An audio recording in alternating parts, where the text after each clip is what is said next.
number 1ৰ ক্ষেত্ৰত যিসকল লোকৰ জন্ম ধৰা 1 তাৰিখে হ'ব 10 তাৰিখে হ'ব 19 তাৰিখ আৰু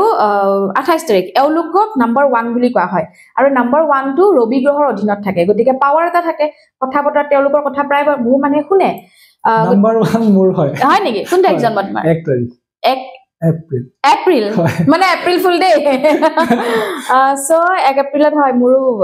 চিনাকি এজন আছে খুব ৰাইজ কৰিছে তুমিও ৰাইজ কৰিবা ভালকে কাম কৰি যোৱা এই বছৰত পিতৃৰ লগত থকা ৰিলেশনশিপবোৰ ভাল হ'ব আৰু পৈতৃক সম্পত্তি জড়িত যদি কিবা বিবাদ চলি আছে সেইবোৰৰ পৰা মুক্তি লাভ কৰিব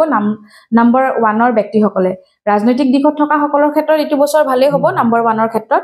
আৰু পাৰ্টনাৰশ্বিপ বিজনেস ভাল হ'ব নাম্বাৰ 1ৰ যিসকল আছে আৰু দেউতাকৰ পৰা মৰম আদৰ লাভ কৰিব কেতিয়াবা হয় না দেউতাকৰ হেলথক লৈ পেলাই আমি চিন্তিত হৈ থাকো তেনেকুৱা ধৰণৰ যদি কিবা অসুবিধা আছে তেতিয়া হলে তেওঁলোক সেইবোৰ পৰা ওভাৰকাম কৰিব পাৰিব আৰু মাটি বাৰী কিনিব পাৰিব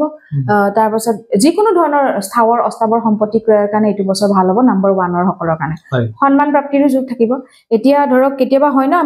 মই একেলগে প্ৰতিকাৰটো কৈ যাও যেতিয়া নাম্বাৰ নিউমেৰলজিক্যালি আপোনালোক কৰিবলৈ সুবিধা হ'ব